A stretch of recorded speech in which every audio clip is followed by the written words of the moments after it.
कृत जीवन जगुनी जिज्ञासा जागती ठेवूया जगती विषय असो स्थूलाचा सूक्ष्माचा देव वाखरी प्रगती पृच्छा करुनी साधू जिज्ञासेची तशीच परिपूर्ती देव कृपे सर्वांना लाभो इह पर दोहोत श्रेष्ठ गती. सद्गुरुनाथ महाराज की. मूकं करोति वाचालं पंगुं लंघयते गिरिं कृपातमहं वन्दे परमात्मानं. गुरुनाथ महाराज की.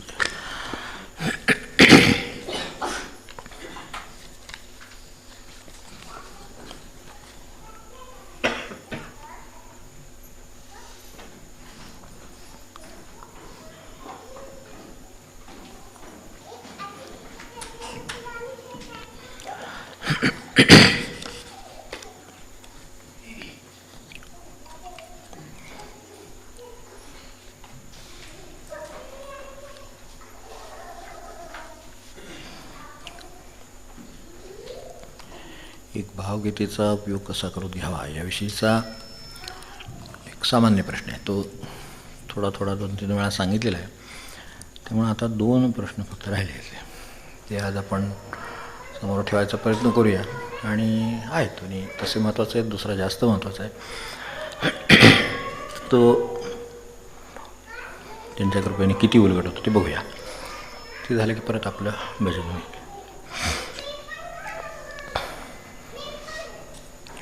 हरि उच्चारणे अनंत पापराशी जातील लयासी क्षणमात्रे. असं आहे तर हरिनाम उच्चारताच आपली मागील सर्व पाप त्याचे परिणाम क्षणात नष्ट होतात का?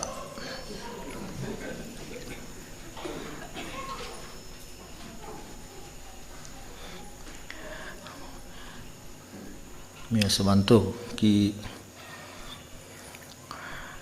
हा काही बौद्धिक प्रश्न नसावा नाही आणि ज्ञानेश्वर माऊलींना शब्दात पकडण्याचा प्रयत्न नाही असं मानतो आणि पुढे सुरुवात करतो. कारण हरी उच्चारणे अनंत पापराशी हरी उच्चारणच हरी उच्चारून झालेच आहे. म्हणजे पुढच्या वेळेचा सुद्धा काही संबंध नाही खरं म्हणजे नाही का. तसं अगदी तांत्रिकदृष्ट्या बघितलं तर हरी तर म्हणूनच झालं. म्हणूनच पुढचं हरी उच्चारणे अनंत पापराशी म्हटलं. मग जातील जाय शिक्षण मात्रे म्हटल्यानंतर आता पुढे काही झालं राहिलंच नाही आता. तर तसं व्हायला पाहिजे. तर तसे नष्ट होतात का याचाच अर्थ असा आहे की ते आपल्याला काही झालेले अजून वाटत नाही. जोपर्यंत मला झालेले वाटत नाही तोपर्यंत झालेले नाही तसं नक्की समजायला हरकत नाही. कारण आपल्यालाच खात्री नाही आहे. आपल्याला आपल्या मनाची खात्री नाही तोपर्यंत हे होणार नाही. आता आपल्या मनाची खात्री म्हणून सगळं माझं झालेलं आहे वगैरे असंही समजण्यात अर्थ नाही. ते दुसरं टोक आहे. नेहमी विचाराला एकदम 2 टोकं गाठायची सवय असते. तसं पण खरं नाही. तर दुसऱ्या बाजूला ते आहे हे खरं आहे. ते म्हणतात तेही खरं आहे. फक्त हरी उच्चारणे आता हा थोडक्यातच घेऊयाचं की त्यात हरिपाठात जे सगळं म्हणलेलं आहे त्यातलं की एवढंच जातील लया शिक्षण मात्र आपलं प्रामाणिक भावना आहे की आपलं हे लयाला जावं. याबद्दल मला काही शंका नाही. विचारण्याचा भाव तो आहे की असं जर काय रामकृष्ण हरी म्हणा काय हरी हरी म्हणा काही म्हणा काय अगदी रामनाम म्हणा काय ते तर त्यांनी अनंत पापराशी जातील लया शिक्षण मात्रे तर तशा त्या क्षणमात्रेचा प्रश्न आहे. म्हणजे लयाला जाण्याचा प्रश्न आहे पण ते क्षणमात्रे जाण्याचा प्रश्न आहे. तर असं म्हणताना लगेच ते होईल का? किती दिवस होते मुक्ती समर्थ म्हणले तसं तत्काळ. त्यात हाच प्रश्न त्यांना विचारलेला आहेच की तत्काळ होते म्हणतात समर्थ आणि आमचं तर काय होताना दिसत नाही. म्हणजे कळतं आपलं आपल्याला माहीत असतेच की मन साक्षी आहेच ना ज्याला त्याला. तर त्यामुळं आमचं तर काय होताना दिसत नाही. तेव्हा तत्काळाचा अर्थ कसा करायचा म्हणजे विवरणाचाही प्रश्न आहे समजून घेण्याचाही प्रश्न आहे. तेव्हा ते म्हणले तत्काळ आल्यानंतर म्हणजे तो काळ आल्यावर ते होईल. आता तो काळ म्हणजे कुठला काळ परत प्रश्न आहे. तो काळ एवढंच की हे जेवढं व्हावं लागतं तेवढं झाल्यानंतर ते होईल. आता यात जेवढं हरी हरी म्हणणं अपेक्षित आहे आता सगळा अभंग झाला तरी पुन्हा हरिमुखे म्हणा पुण्याच्याकडे त्यावेळेला पुन्हा हरिमुखे म्हणा त्यांना काही दुसऱ्या मध्ये काही एक पीस आपल्या भाषेमध्ये तर त्यातला काय म्हणजे पदातला पीस म्हटलं तर सोपं पडतं. काय होतं मीडियममुळे अलीकडे अडचण येते माणसांना समजत नाही. तर मधलं जे पद असतं त्या पदाचा जो छेदमधला काही एक भाग आहे तर तो जो आहे तेवढा तो जर समजा भाग त्यांना येत नव्हता म्हणून त्यांनी का हरिमुखे म्हणा म्हणलं. म्हणजे त्यांना असं म्हणायचं ही वारंवार म्हणा असं प्रत्येक अभंगाच्या शेवटी सांगितलं आहे. सगळं आहे नामाचंच महत्त्व. सगळा मार्गच सांगितलेला आहे. संतांचे संगती मनोगार्गगती आकळावा श्रीपती येणे बनते. म्हणजे संतांच्या बरं मनाच्या मार्गाने गेलं तर मुखाला हे पण पुढे आहे. मग इथलं मनोमार्ग आणि तिथलं मन ह्या दोन मनामध्ये काय फरक आहे? तसा फरक आहे. प्रत्येक ठिकाणी अर्थ समजून घेण्याचा फरक आहे. तर मनोमार्गे गेला तो तेथेच मुखाला असं पण त्यातच आहे ना. म्हणजे हे पण आहे. म्हणजे ज्या मनाच्या नादी लागायचं तर ते कोणतं ते बघायला लागेल. त्याप्रमाणे त्या मनाचा अर्थ ठरला. संतांचे संगती जर मन असेल तर मग काही प्रश्न नाही. संतांचे संगती मनोमार्गगती आकळावा श्रीपती येण्यापर्यंत त्यांच्याकडून समजून घेता येईल की भगवंताचं स्वरूप काय आहे आणि आपण त्यांच्या संगतीत राहिलो तर तिथपर्यंत जाऊ. गाडीची संगत धरा, गाडी जिथपर्यंत जाते तिथपर्यंत जाता येतं. इथून बसलं साताऱ्यात तरी दिल्लीपर्यंत मनुष्य जातो. जम्मू तवी एक्सप्रेस एकदम जम्मू तवीला जाऊन किती गाडी तिथं जाती तुम्ही फक्त बसून राहिलात. संतांचे संगती तसं गाडीच्या संगतीनं कसा मनुष्य तिथपर्यंत पोचावा तसा तो पोचतो. पण संतांचे संगती नुसतंच नाही बसून राहायला म्हणून नव्हे. संतांचे संगती मनोमार्गगती ते काही ह्या मार्गाने जात नाही. आला गेला कुठल्या गतीनं? आला गेला मनोगती. तो सुद्धा आला गेला तो मनाच्या वेगानं गेला. म्हणजे ते वेग सांगण्यासाठी ते सांगितलं आहे. तर तसंच ह्याच्यात भाव सांगण्यासाठी ते सांगितलं आहे. तिथं वेग सांगण्यासाठी सांगितले. मारुती स्तोत्रामध्ये जे म्हटलं ते वेग सांगण्यासाठी आणि इकडे ह्याच्यातलं भाव सांगण्यासाठी. संत ज्या भावामध्ये राहतात त्याबद्दल म्हणता येते. तेव्हा इकडे जे आहे ते संतांचे संगती म्हणजे महाराष्ट्राला समगती म्हणतात. ते ज्या गतीनं जात आहेत त्या गतीनं आता त्यांच्या जीवनात प्रपंचाला किती स्थान आहे, त्यांच्या जीवनात बाकीच्या गोष्टींना किती स्थान आहे, त्यांच्या जीवनात भगवंताला किती स्थान आहे, साधनेला किती स्थान आहे, आज्ञापालनाला किती स्थान आहे, ते स्थान आपल्याला संतांचे संगती म्हणजे समगतीनं त्यांच्या बरोबर जायचं असेल तर संतांचे संगती ते मनानं बरोबर जावं लागतं. कारण मन बरोबर गेल्याशिवाय मग काय उपयोग होत नाही बाकीच्या सगळ्याचा. त्यामुळे मन हवं त्याच्यात. तर ते जर असेल तर संतांचं मन जसं त्यांना धरून चालतं, भगवंताला धरून चालतं, त्याला जे अनुकूल आहे साधन त्याला धरून चालतं, तसं जर माझं मग संतांचे संगती मनोमार्गगती मग आपल्याला भगवंत कळायला काय अवघड नाही, कळेल त्याचं स्वरूप कळेल काय ते. तर तसं इथं इतर ठिकाणी पण म्हटलं ना की तृण अग्निमेळे समरस झाले तसे नामे केले जपता हरे. आता तृण अग्निमेळे समरस झाले त्यावेळेला ज्या वेळेला गवत आहे गंजी जरी असली तरीसुद्धा त्याला काडी एकदा लागल्यानंतर तृण अग्निमेळे अग्नीच्या संगतीनं समरस झाले. एकदा ते त्याच्याशी तादात्म्य पावलं की तृण अग्निमेळे समरस झाले. तसं झालं तर काही उरत नाही हे बरोबर आहे, पण ते तादात्म्य त्याच्याशी झालं तर तसं हे जे लयासी क्षण मात्र जातात ह्यात शंकाच नाही आहे. ते माऊलींचं म्हणणं आहे. त्याबद्दल शंका घ्यायचं कारण संतवचन कधीच खोटं ठरत नाही त्या अर्थानं. तर ही हरिउच्चारणी पण हरिउच्चारणी म्हणजे तर त्यांचं हरिउच्चारण म्हणजे कसं असेल तर त्यांना किंवा आपल्याकडून कसा अभिप्रेत असेल तसं जर मी करेन तर क्षणमात्र त्यांची करण्याची शक्ती आहे. ज्या नामामध्ये ती शक्ती आहे. आता यातही पुन्हा आपल्याला माहिती आहे की 100व्या डिग्रीलाच पाणी उकळतं. 99 डिग्री वाया जातात का? प्रत्येक डिग्रीला तितकंच म्हणजे साधनेला तितकंच सातत्य लागतं. प्रत्येक वेळेला मनुष्य 2 पावलं जातो, 1 पावलं जातो, 4 पावलं जातो. पण असं करत ज्या वेळेला पाण्याला उकळी फुटते त्यावेळेला किती डिग्रीनं उकळी फुटते याचं उत्तर नक्की काय असेल? शब्दार्थानं उत्तर द्यायचं तर 1 डिग्रीनं उकळलं. 99ला काही उकळत नव्हतं, पण 100व्याला उकळलं ते क्षणमात्र. तर त्याच्यातलं 1 डिग्रीनं उकळलं हे क्षणमात्र. आणि आधीचं जे काय झालं ते 99 डिग्री केल्याशिवाय 100 ती 99 येणार 100वी येणार कशी? त्याच्यासाठी 99 डिग्रीची उपासना करावी. म्हणजे मग जातीला लयासी क्षणमात्र 99 डिग्रीला 1 डिग्रीचं काम आहे फक्त. मग आता नुसतंच 1 डिग्रीचं काम आहे म्हटलं तर आम्ही पहिल्याच डिग्रीला म्हणून काम का होत नाही असं नाही. बरोबर आहे. आपण समजून घ्यायचा विषय आहे की हे होत नाही असं नाही, पण ते 99पर्यंत तापत न्यावं लागतं. तेव्हा 100व्या डिग्रीला तुम्हाला उकळलेले असतं. मग आता किती डिग्रीला उकळलं? 1. पण कुठल्या? 99व्या. मग पहिल्या 98. मग त्या आपण मनापासून जर करत असू तर ते उकळणार. ते जसं पाणी उकळणार तसं इथे होणार. आता हे पाण्याचाच उकळायचा संबंध आहे तेही मी म्हणतो व्यावहारिकच आहे. तो क्रम किंवा ती गतीसुद्धा इथं लागू नाही.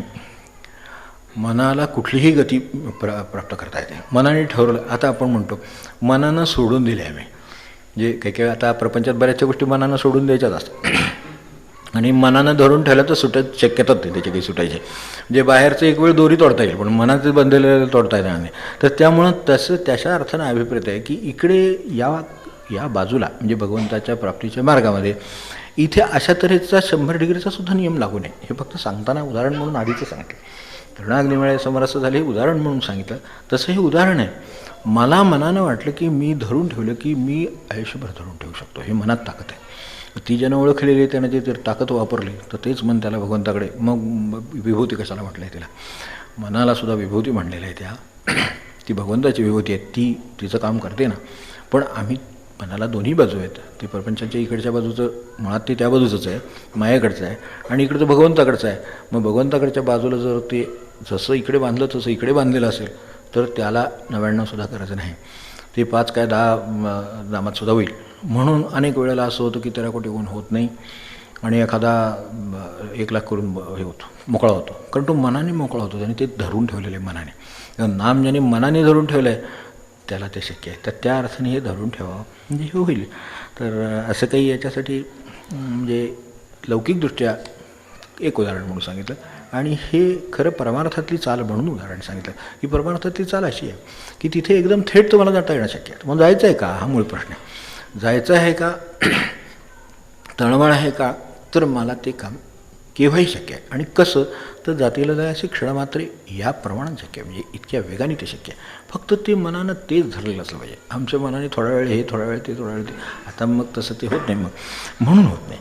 मग जातं तर जातं, जातीला याचे क्षणमात्रे, तेव्हा तो क्षण आल्यावर ते जाईल हे खरं. तर तो यावा ही प्रार्थना करेल. आता हा प्रश्न आहे बरोबर समोर ठेवला होता गेल्या वेळेला, पण त्याला वेळ लागेल म्हणून तो बाजूला ठेवला. आता किती वेळात होईल तेवढ्या वेळात संपवायचा प्रयत्न करू. तर स्वधर्माचं आचरण केलं ज्ञानेश्वरीपणे म्हटलं, त्याला धरून आपण विचार करू की स्वधर्माचं आचरण जर केलं तर तुम्हाला बाकी काही करण्याची गरज नाही असा जो संदर्भ आहे त्याबद्दल आपल्याला व्यवहारात आचरता येईल असा स्वधर्म कसा कळून घ्यावा किंवा सोपं साधं काय अपेक्षित काय आहे, स्वधर्म म्हणजे काय अपेक्षित आहे थोडक्यात.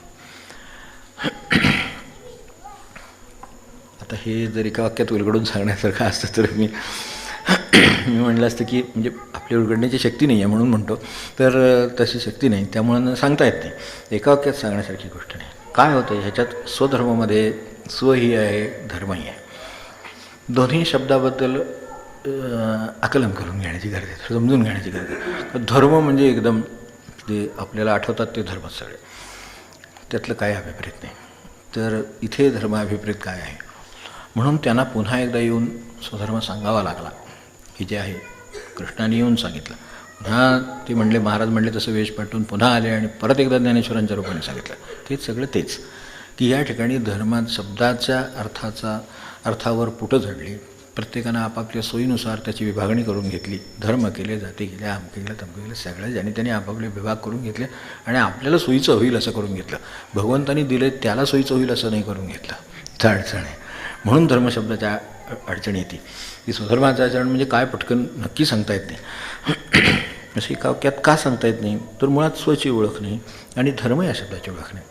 धर्म हा जरी अगदी व्याख्याने गेलं, धारणा करतो वगैरे सगळं आपल्याला आता कल्पना आहे, तर धर्माच्या अनेक व्याख्या आहेत. पण एक नक्की की धारणा करतो तो तुम्हाला खरं सांगायचं आचार लक्षणो धर्म हे खरं त्याचं लक्षण की जे कृतीत आलेलं आहे तो धर्म.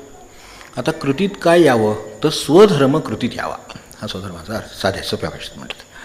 स्वचं जे आचरण अभिप्रेत आहे ते आपल्याकडनं व्हावं म्हणजे आपला स्वधर्म पाळला गेला. आता स्वधर्म खरं तर स्वधर्म असं ते तरी काय म्हणाले की स्वची जसे धर्माच्या बाबतीत गोंधळ आहे की तो अमका धर्म, हिंदू धर्म, अमका धर्म, मुस्लिम आहे, तप काय असे किती अजून किती निघतील काय आपल्याला माहिती तरी आहे. ते शेवटी मूळ जे आलेत ज्याने मांडले त्याने आचारच सांगितलं आहे. खरं सांगायचं तर एक ज्ञान आहे आणि दुसरा त्याचा आचार आहे. कुठल्याही धर्माच्या मुळाशी जावं म्हणजे आपल्या लक्षात येईल की तिथे काहीतरी ज्ञानाचा भाग आहे, समजून घेण्याचा प्रयत्न केला आहे आणि मग त्याचा आचार सांगितला आहे की हे मिळवण्यासाठी काय करावं. जसं वस्तू आपण माहिती घेतो आणि मग ती मिळवायची कशी हे बघतो. तर ते जसे दोन भाग आहेत तसे नेहमी मूळ काय. मग आपल्याला समर्थ म्हटले स्वरूपी राहणे हा स्वधर्म.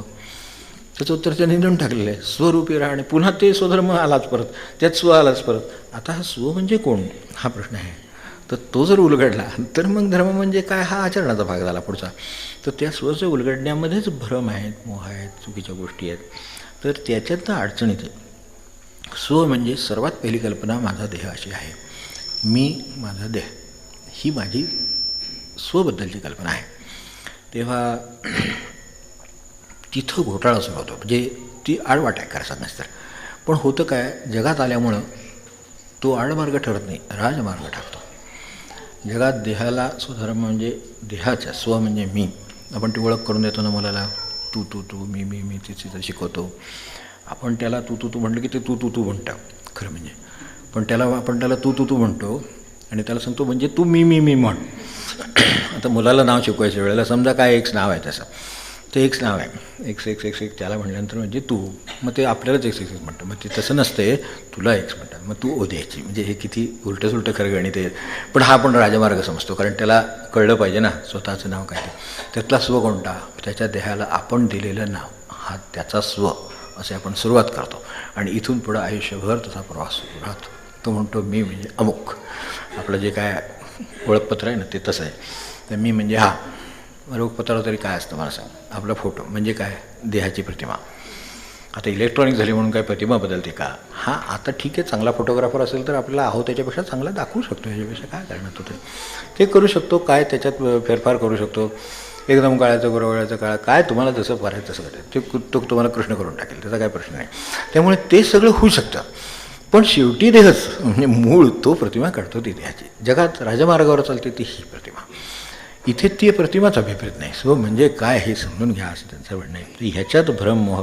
मग त्यामुळं तर एकदा देह आला की देहबुद्धी आली, ती त्याला धरूनच सावलीसारखीच आहे. त्यामुळं त्याला सोयीचं ते सोला सोयीचं, त्याला गैरसोयीचं त्याला. म्हणून सुख आणि दुःख ह्या वाटायला येतात. कारण मी म्हणजे देह म्हणून मानून चाललो आहे. म्हणून वर बसलो खाली बसलो, अमुक झालं तमुक झालं, मान दिला नाही दिला, हे केलं असंच दिलं तसंच दिलं, सगळं पुढचं सगळं त्याच्यावर अवलंबून आहे. यातलं जर समजा मी म्हणजे देह नव्हे हे जर कल्पना आहे तर आता ते घ्या नाहीतर काय तुम्हाला करायचं ते करा. त्याच्याने आपल्याला सुखदुःख व्हायचं काय कारण नाही. पण मी म्हणजे देह आहे तशीच माझी कल्पना झाली. स्व म्हणजे असं झाल्यामुळे घोटाळा झाला. स्व म्हणजे मी नाही हे सांगण्यासाठीच खरं तर संत आहे. ती पक्की समजूत जी आहे आपल्या डोक्यातली ती काढून टाकण्यासाठी आले. खरा स्व म्हणजे हा आत्मस्वरूप आहे. कारण जर हे मी म्हणजे स्व असतो तर त्याला लागू असलेल्या सगळ्या गोष्टी आपल्या लक्षात आल्या पाहिजेत. ताण भूक वाढ घट सगळं त्याचं आलं. मग ते नाहीसं कसं होतं, मग ते कमी कसं होतं, मिळत कसं जातं, काढून कसं घेतलं जातं. मिळताना माणसाला आनंद होतो. ऐकायला अमुक झालं, आता काय दिसायला लागलं, मग चालायला लागलं. आपण नाही का लहान मुलाला म्हणत आता नजर लागायला लागली तसं आहे. मग एक एक एक एक दिलं जातं आणि मग नजर कमी होणार. त्यावेळेला काय करणार. त्यावेळेला तर तितकंच सहज जर राहू शकला तर स्वधर्मात राहायला. देहाबद्दल तक्रार नाही आहे, ते साधन आहे पण साध्य नाही आहे. ही ओळख. तर त्या अर्थाने स्वधर्माची ओळख व्हायला ते माझे सगळ्या ज्या गोष्टी आहेत नजर ठीक लागायला लागली, दिसायला लागलं, ऐकू यायला लागलं, काय जे असेल ते सगळं जे काय असेल ते. मग हातपाय आले, चालता यायला लागलं, रंगायला अमकं तमकं, हे सगळं काय आहे हे सगळं एक एक एक एक निसर्ग देत जाणार. आणि एक वय झालं की म्हणणार आता 40ला हळूहळू आपली ती लावतो ती 40च की 40च म्हणतात ना तिला. तर त्यामुळे म्हणजे काही ना खूपच आधी लागते. आता 16शी काय 20शी काय म्हणतात कोण ठोकता. पण ते जे काय असेल ते होतं. आणि पुढं एक एक एक एक जो गोष्ट जशी दिली तशी हळूहळू दृष्टी कमी, हळूहळू ऐकायला कमी, एक एक एक एक जसं दिलं तसं तो काढून घेत जाणार. त्याला जग चालवायचं आहे. तर तुम्ही गेल्याशिवाय सीट वेकंट होत नाही ना. म्हणजे आम्ही गेल्याशिवाय सीट वेकंट होत नाही. त्याला ते करावं लागतं. मग हे त्याच्या पद्धतीने माहीत हेच चालणार. म्हणून मला ते आलेलं चालतं पण गेलेलं नाही चालत. जाताना काय क्लेश आहेत माणसाला. काय ऐकू येत नाही अलीकडे, काय ऐकू येत नाही. किती चांगली गोष्ट झाली. ऐकू येताना आनंद झाला होता ना. मग आता ऐकू येत नाही तर किती आनंद व्हायला पाहिजे खरं म्हणजे. काही ऐकू येत नाही, काही त्रास नाही. कारण ऐकू आल्याने आपल्याला काय आनंद मिळाला आपल्याला माहिती आहे की. अवदिंदा नालच ते आपल्या मागं बोललेलं सगळं नंदाचं सगळं ते त्यांना ऐकू आलं तेव्हा त्यामुळेच झालं ना. मग ते सगळं जर आता काही नाही, आता ऐकूच येत नाही, त्यामुळे निंदा केली, काय शिव्या दिल्या, काय अव्या गायल्या, काय आपल्याला फरकच पडत नाही. खरा आनंद व्हायला पाहिजे की नाही. त्याने ते बरं त्यांनी दिलं, त्यामुळे आपलं आयुष्य चाललं की नाही सगळं. समजा हे जर नसतं तर किती आयुष्य कठीण झालं असतं. ह्यातल्या काय 5-10 गोष्टी आहेत. या 10 गोष्टीत समजा जर आपल्याकडे नसत्या तर काय झालं असतं. मग त्यांनी एवढं दिलं, मग देताना जसा आनंद झाला तसं त्याला घेऊन जाता नाही, त्याला सांगा घेऊन जा, काय हरकत नाही. आता काय तू नेलंस, आता हे नेलंस, आता काय कान नेलं, आता काय डोळे कमी झाले, आता काय ऐकायला कमी येते, चांगली गोष्ट आहे. पण देह मी म्हटल्यामुळं त्याचं आहे ते, तर त्याचं असताना मिळतं त्याला सुखी होतो तो, आणि जाताना दुःखी होतो तोच. मग आता तुम्ही जर देह मानलात तर स्वधर्माचरण ही गोष्ट शक्य नाही. कारण ह्याच्यात देहच मी मानला आहे मुळात. म्हणजे माझा पायात चुकीचा आहे, वाटच चुकीची आहे, अर्थ चुकीचा, तो वेगळ्याच ठिकाणी जाणार गाडी, असं होतं. म्हणून इथे आता हायवे, म्हणून इथे बोलतो म्हणून इथे कुठे असाल तिथे हायवे लागलं. आपल्याला खरं तर स्वची जर ओळख आहे तर त्याच्याबरोबर दुसऱ्या बाजूला स्व म्हणजे आत्मस्वरूप आहे. आपल्यामध्ये अगदी सोपी ओळख श्वासाची आहे. तो दिला, त्याच्यातला कमी नाही केला. एक तर देईल, नाहीतर त्याची मुदत संपली की काढून घेईल सर, हळूहळू नाही. तो एकदा होय बाबा, एकदा त्याचं देणं तसं आहे, घेणं तसं आहे. या बाकीच्या गोष्टी मात्र ज्या मी माझ्या समजतो त्या मात्र हळूहळू देतो, हळूहळू काढून घेतो. कारण मी देह मानायला लागलो की तो म्हणतो हे बरं आहे गिऱ्हाईक, तर त्या दृष्टीनं पण जे जायला तयार आहे त्याला काय मारणार. जे निसर्गदत्तानं विचारलं आपल्या लक्षात आहे, तुम्हाला मृत्यूची भीती वाटत नाही का, तुम्ही आय एम ऑलरेडी डेड, असं ज्याचं आहे त्याला काय आहे. करेक्ट, ऑलरेडी डेड म्हणजे आता I am dead to body, I am dead to my mind, I am dead twice. म्हणजे त्यांच्या दृष्टीनं आय एम ऑलरेडी डेड. मी माझ्या शरीरालाही किंमत देत नाही आहे. डेड म्हणजे मी काय ते गेलेत का, आपल्याशी बोलतायत, ते सांगतायत, समोर बसलेत तर आय एम ऑलरेडी डेड म्हणून सांगतात. आपल्याला डेड म्हणून कुठेतरी काहीतरी कळलं तरी इकडं कलकलायला लागतं की त्यांचं वय आपलं वय सारखंच होतं, ते नेमकं माझ्यापेक्षा 1 वर्षानं लहानच आहेत. आता काय करायचं आहे आपल्याला, त्यांचं काय व्हायचं ते होईल, आपण काय जायचा संबंध असला जावं, फोन करावा, नाही तर सोडून द्यावं. एवढंच खरं त्याच्यात घेण्यासारखं आहे. पण त्याच्यात ते व्हायला लागतं, कारण ते माझ्यापेक्षा 2 वर्ष लहान, त्यांचं असं झालं, आपलं गाव ते कोण आठव, ठीक आहे 2 वर्षांनी लहान होते, ते झालं. आता 2 वर्ष लहान असताना आपलं झालं नाही ना, 2 वर्ष भगवंतांनी जादा दिले, आता त्याचा आपण काय करणार आहोत, असं खरं म्हणजे विचार यायला पाहिजे की नाही. माझ्या स्वहिताची काहीतरी वाट चालायची आहे, मग ती स्वहिताची वाट चाला, त्याने अजून 2 वर्ष दिली, त्यांना नाही दिली, लहान आहेत आपल्यापेक्षा 2 वर्षांनी लहान आहे, असं झालं. मग आपल्यापेक्षा 2 वर्षांनी लहान असताना त्या माणसाचं असं झालं, मला 2 वर्ष जास्त दिली, आता 2 क्षण जरी जास्त दिली तरी लाची लयाची क्षण मात्रे, आता मळ आता ते म्हणा म्हणजे बरोबर येईल. तेव्हा तळमळ कशाची लागायची, माझ्या आत्मस्वरूपात मी रममाण राहावं, त्याची मला ओळख असावी. म्हणून म्हटलं एका बाजूला ज्ञान करून देणं म्हणजे खरं खरं तुम्ही कोण आहात, खरं मी कोण आहे, मग त्याची ती उत्तर आहेत. अयम आत्मा ब्रह्म, आय एम दॅट, ही जी सगळी आहेत ती उत्तर आहेत त्याचे, ती आपल्याला गवसतात की मी म्हणजे खरं म्हणजे ते आहे. पण खरं म्हणजे मी श्वास आहे असं श्वास अडल्याशिवाय आपल्याला पटतच नाही. त्याला काय करायचं ते आधीच पटलं पाहिजे की तो नित्य निरंतर चालू आहे, कमी जास्त काही नाही, कधीही तो त्याची जाणीव देत नाही. आपल्याकडे आत्म्याचं वर्णन करताना जसं ते हायवेवरचं काय ते सांगत होतं, ते चुकीच्या वाटेला का जातं त्याचा विषय चालला होता, त्याची आठवण झाली. तर खरं स्वरूप काय आहे, तर माझ्या स्वचं खरं स्वरूप माझ्या अंतर्यामी, त्याला तुम्ही आत्माराम म्हणा, काय भगवंत म्हणा, श्वास म्हणा, काय जिवंतपणा म्हणा, चेतना म्हणा, जाणीव म्हणा, काय म्हणा, ते सगळं जे ते खरं मी म्हणजे खरं ते आहे. आता हे जर खरं असेल तर बाकीच्या सगळ्या ज्या गोष्टींनी माझं चित्त खालीवर होतं त्या सगळ्या गैरलागू ठरतील, कारण त्यातली त्याला काहीच लागू होत नाही. समजा अपमान झाला, समजा मान झाला, दोन्हीनी श्वासाला काय फरक पडला, तो तसाच चालू होता. काय ते मान झाला तर त्याच्यानंतर तोही तसाच चालू आहे, मान होतानाही चालूच होता. तीच गोष्ट अपमानाची असेल, तीच दुःखाची असेल, बाहेर असेल, म्हणून सुखदुःखाचा परिणाम त्याच्यावर होत नाही. तर स्वची ओळख झाली की खरोखर म्हणून स्वला धरून त्याच्याकडे नेणारं आणि माझी देहबुद्धी जे मी समजतो आहे किंवा देहाला जे मी समजतो आहे ते नाहीसं करणारं आचरण हे स्वधर्माचरण. आता प्रत्येक गोष्ट मला ही सगळी मला अशी लावून बघायला लागेल, मी जे काय करतो आहे ते कुठल्या दिशेनं करतो आहे, स्वच्या खऱ्या स्वरूपाकडे जायला उपयोगी पडेल, समजेल, मी ते आचरीन असं करतो का मी देह आहे हे बळकट करत चालू आहे. 2 वेगवेगळ्या दिशा आहेत. त्यावरनं मार्गाची आठवण झाली. मग मला जे हायवेला म्हटलं, इथे आता हायवे आपण इथे बसलो म्हणून इथे सांगितलं, तसं इथे आहे, आपण इथून हायवेला लागलो. आता मला जायचं आहे बेंगलोरला, पण मी डावीकडे वळलो आहे, तर आता मला शिरवळ लागणार, पुणं लागणार. मी म्हणणार असं कसं का होते, इतकी वर्ष हे माझ्या डोक्यात आहे. आता तुमच्या डोक्यात असून तुम्ही जर मुळातच डावीकडे वळलात तर त्याला काय करणार? शेवटी पुणे लागणार, मुंबई लागणार, बेंगलोर नाही लागणार. मग त्या दिशेला लागल्यानंतर बेंगलोर कसं लागेल?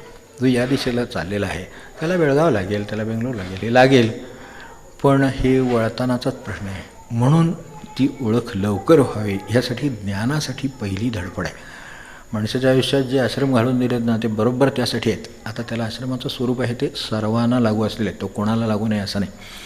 त्या अर्थाने ब्रह्मचर्य हे ब्रह्म समजून घेण्यासाठी आणि त्याचा आचार शिकण्यासाठी आहे. त्यासाठी ते लावून दिलं. मग पहिल्या ह्या काळामध्ये हे जर कळलेलं असेल, आणि खरं सांगायचं ना आता ते पहिल्या 5 वर्षात कळतं. लोक 5 वर्षानंतर 6वीला ॲडमिशन घेतात. म्हणजे आत्ताच्यासुद्धा आता पहिलीला घेतात ना काहीतरी 6वीला वगैरे. तर ह्या लौकिक शिक्षणाला 6 वर्षानंतर सुरुवात होते. ह्या अलौकिक शिक्षणाला 6च्या आधी संपतं ते. नंतर फक्त त्याचं आचरण व्हायचं असतं. म्हणून ते आचार लावून दिले ते तेवढ्यासाठी की 12 वर्ष हे करा. मग 12 वर्ष गृहस्थाश्रमात ते पाळून दाखवा. तिथे आतिथ्य आहे, इतर असंख्य गोष्टी आहेत, त्या सगळ्या आहेत, कर्तव्य आहेत, आतिथ्य आहे, असंख्य गोष्टी आहेत, त्या सगळ्या पाळून दाखवा. आणि मग आता पाळल्यानंतर त्याचं प्रेम पुन्हा देहाचं लागण्याची शक्यता आहे म्हणून वानप्रस्थ ठेवा. म्हणजे आपल्याला हे आपलं नाही, मुलाचं लग्न करून दिलं, आता ते त्याचं मुलबाळ होणं नाही होणं, त्याचं काय व्हायचं ते होणं, त्यांनी पुढे काय काय मुलगा होते मुलगी द्या अमकं तमकं, मग ती शाळेत मग ॲडमिशन, मग आम्ही थांबणार आहे का कुठं मला सांगा.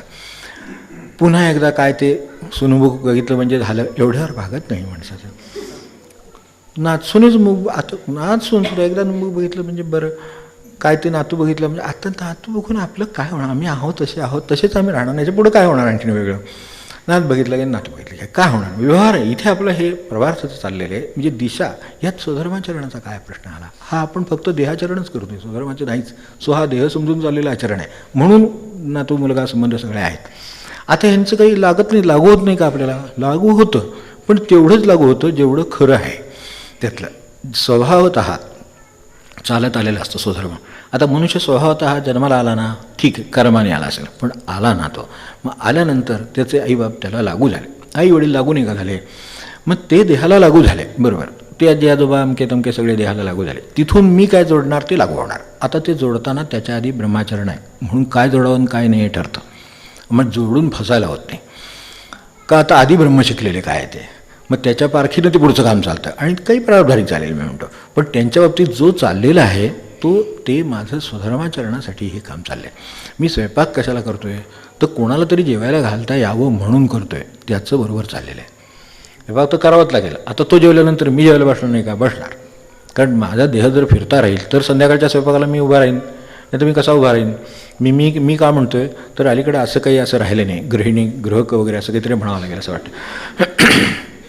अडचण कुठं आहे की पूर्वीच्या पद्धतीप्रमाणे, पूर्वीच्या पद्धतीप्रमाणे बायकांनी स्वयंपाक केला की सगळं झालं की ते उठून काय ते डबा घेऊन किंवा काय असेल ते जेवण घेऊन ते ऑफिसला जाणार.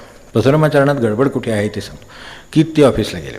आता ते ऑफिसला गेल्यानंतर ते समजा कारकून आहेत, काय साहेब आहेत, काय शिपाई आहेत, काय असतील ते असतील, मला त्यात काही लहान मोठं वाटत नाही.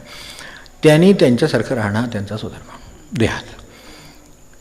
देहाला स्वधर्म लागू आहे ना. तिथे गेल्यानंतर मला साहेब असेल तर खुर्चीत बसावं लागेल, काय मोठ्या खुर्चीत बसावं लागेल, छोट्यात बसावं लागेल, कदाचित स्टोलावर बसावं लागेल. मला जे तिथे वाटायला आलेलं आहे ते मला करावं लागेल.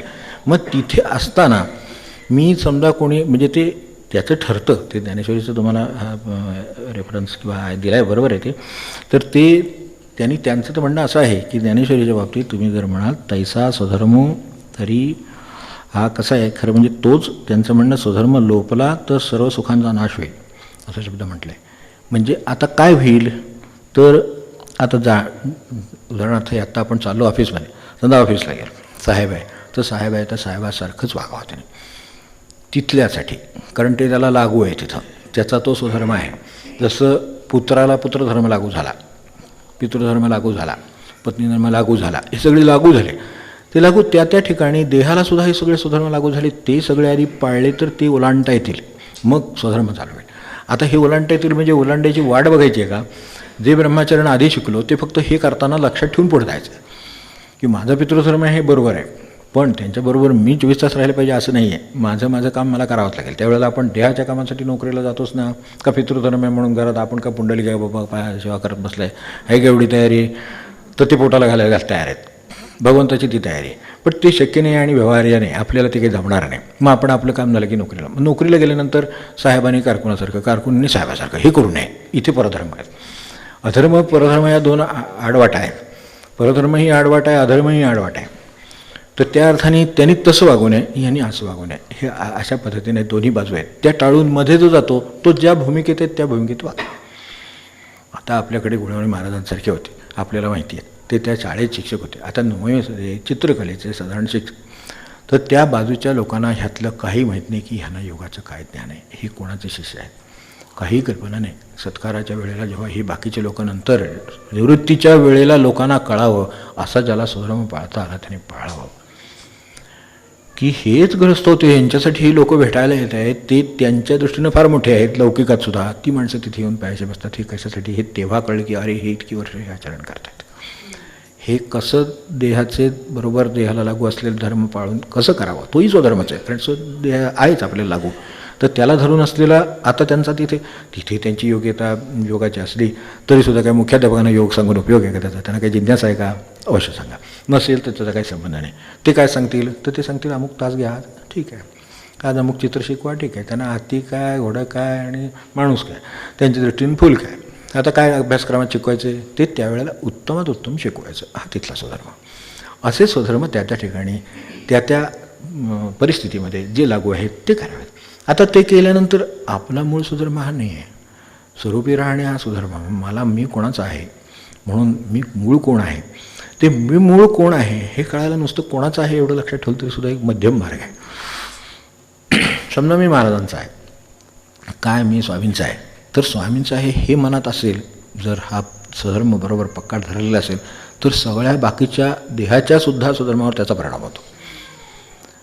कारण मग त्याला बाकीच्या बाजूला जाताच येत नाही. आणि ह्या बाबतीत परधर्म म्हणजे जसं हे सांगितलं की साहेबांनी साहेबासारखं, कारकुनाने कारकुनासारखं, त्याला काहीतरी वाटून दिलंच आहे ना काम, मग ते करावं. मग त्यांच्या भूमिकेत जाऊ नये आणि ह्यांच्याही भूमिकेत जाऊ नये, कुणाचाच. ती त्याची भूमिका करावी, ती उत्तम. ह्यात सुद्धा पुन्हा काय होतं, परधर्माचं माणसाला नेहमी म्हणजे स्वधर्माबरोबर लागून अधर्म आणि परधर्म दोन्ही व्याख्या केलेल्या आहेत. तर त्या टाळायच्या आणि ह्या पाळायचं. मग काय टाळायचं? को विधेय को निषेध हा असं जे म्हणतात, खरं ते वेगळ्या संदर्भात आहे, पण तरीसुद्धा कशाचं तरी काहीतरी करायचं असतं आणि काहीतरी काही करायचं नसतं, अशा दोन्ही बाजूंनी सांगावं लागतं. म्हणजे जसं अभ्यास कर सांगावं लागतं आणि जास्त खेळू नकोस असं सांगावं लागतं. नुसतं अभ्यास कर म्हटलं तर तो म्हणतो अभ्यास झाला आता मी खेळतो. पण तो जर 4 तास खेळणार असेल आणि 1 तास अभ्यास करणार असेल तर प्रमाणात फरक पडेल, काहीतरी घोटाळा होईल पुढे. मग हे होण्यासाठी अभ्यास करही सांगावं लागतं आणि खेळही सांगावं लागतं, पण कमी खेळ सांगावं लागतं. म्हणजे काहीतरी निषेध आहे, काही करू नये आणि काही करावं. तर तसं हे होतं काय, हे करता करता मी स्वतःला देह समजतो, मला देह समजल्यामुळे देहाला मिळणारी प्रतिष्ठा सुखाचा सगळ्याचा प्रश्न पडतो. म्हणून तो जे करतो ते गाणारा गायलेलं बघितलं की आपल्याला गावंसं वाटतं.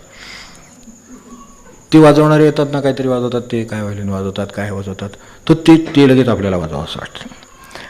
लेखन बघितलं की लिहावं असं वाटतं. आता बरोबर आहे, पण समजा आपल्याकडे ती कला असेल. म्हणून स्वधर्मामध्ये स्वओळखण्याचा जो प्रश्न आहे तो दोन्ही पातळीवर आहे. माझ्या देहाला दिलेल्या देणग्या कोणत्या आहेत त्या मी खोदून शोधायच्यात आणि त्यात जर ते असेल तर ते वाढवायचं आहे. कारण ते त्याप्रमाणे पुढे असं आहे, जे बीज दिलेले आहे ते फुलवणं आहे, हे काम आहे. तर ते पण माझं देहाच्या बाबतीत आहे. समजा मला जर संगीताचं काय, कुठल्याही क्षेत्रात लेखनाचं काय, आणखीन काय, ते जर मला दिलेलं अभिनय आहे, उदाहरणार्थ उत्तम अभिनय बघितलं की वस्तू वाटते की बस आता 1 वर्षभर काय 4 महिने काहीतरी करायचं, एकदम आपण तिथंच असतो, तिथं काही असणार नाही कोणी. एवढे लागून सारखे होऊन गेले, काय काय त्यांनी करून ठेवलं ते बघा, त्यांनी किती काय त्याचं केलं, त्यांच्या अंगात होतं ते. म्हणजे वेळेला त्यांनी त्याला प्राधान्य दिलं, ठीक आहे ह्याच्यापेक्षा ते महत्त्वाचं आहे माझ्या दृष्टीनं, तो त्यांचा सुधर्म आहे. तसा अभिनेता म्हणून माझं काही आहे का आतून नाही, मग ते करू नये. आता केलेलं चांगलं बघावं की बघायचं कोणतरी पाहिजेच की, असं नाही का नुसतेच सगळे वाजवणारे निघाले तर बघा ऐकणार कोण, नुसतेच सगळे अभिनय करणारे बघणार कोण. म्हणजे शेवटी ते वाटून दिलेले आहे देताना सुद्धा. मग त्याच्याकडे एखाद्याकडे ती कला दिली आहे तर त्यांनी ती उत्तमात उत्तम करावी आणि भगवंतासाठी करावी. मजपाशी होतील ज्या शक्ती तिने हा श्रीपती अलंकारो असं म्हटले. मग तुकोबांनी काय म्हटलं, मला जर भंग लिहिता तुम्ही पांडुरंग बदलले ना, मग ते माझं जे काय आहे कला ती त्यासाठी वापरेन असं जर झालं तर त्यातसुद्धा पुन्हा स्वधर्माचं पालन होतं. म्हणजे दिलेल्या शक्ती, दिलेला देह याचा मला त्यांच्यासाठी वापर करायचा आहे. आता त्याच्यात मला काही धर्म लागून येतात जे स्वधर्म या अर्थाने सहज असतात. पितृधर्म सांगितलं तसं, मातृधर्म सांगितलं तसं, हे सगळे लागून येतात. पण ह्याच्या पुढे जे आहेत ते मला लागू असलेलंच असतील असं काही सांगता येत नाही. प्रारब्ध असलं तर लागू होईल, नसेल तर लागू नाही. मग आपल्याला भगवंताला मोकळं झालं आहे.